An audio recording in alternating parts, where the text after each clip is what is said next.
Miris aksi kekerasan yang dialami anak belakangan kembali marak. Pelakunya bahkan orang terdekat. Banyak faktor yang jadi penyebab, mulai dari ketidakmampuan menahan emosi hingga faktor finansial.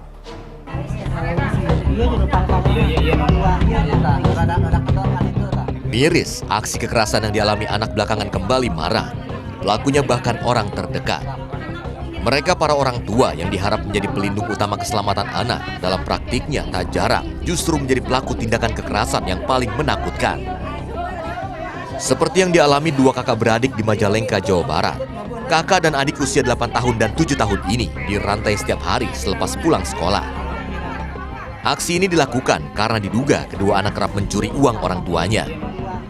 Dari sisi psikologis, banyak faktor yang menjadi penyebab, mulai dari ketidakmampuan menahan emosional hingga faktor finansial. Terbaru kekerasan terhadap anak juga dialami bocah kelas 6 SD di Kota Batam, Kepulauan Riau. Hanya karena tak hafal bacaan ayat pendek Al-Quran, ia dianiaya ibunya sendiri. Penganiayaan berawal saat pelaku menyuruh korban menghafal ayat pendek Al-Quran.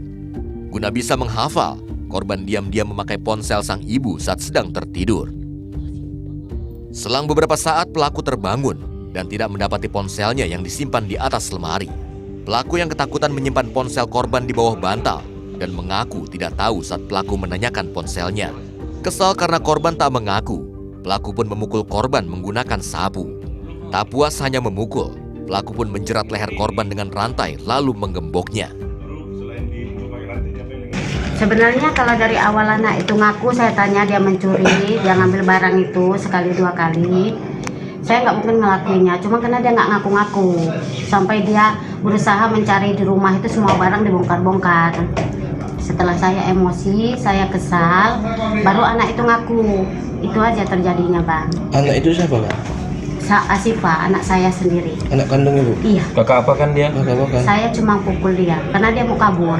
Pakai apa kakak? Pakai rantai. Akibat penganiayaan sang ibu, bocah berusia 13 tahun ini alami luka bocor di kepala. Kasus penganiayaan terungkap usai korban dalam keadaan dirantai dan luka lebam melarikan diri ke rumah tetangga. Kini pelaku sudah ditetapkan sebagai tersangka.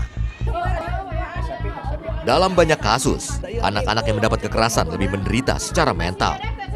Kekerasan pada anak tentu memberi efek pada diri mereka yang dapat berdampak buruk. Kalau kita bicara soal apa dampak secara psikologis pasti ya, ini kan biasanya seorang anak ini pasti akan mengalami yang namanya trauma ya.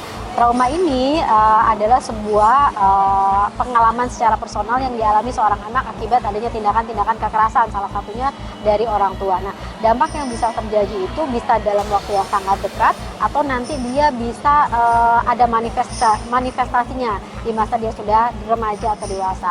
Yang paling sering terjadi itu adalah kasus mengalami kecemasan yang tinggi, rasa takut yang berlebihan, kemudian bisa juga fasenya stres yang berat sampai pada tahapan depresi. Anak sejatinya adalah harapan bagi orang tuanya, juga bangsa dan negara di masa depan. Maka berkahilah mereka dengan cita-cita dan juga cinta. Petrus Turnip, Rendianto melaporkan untuk NET.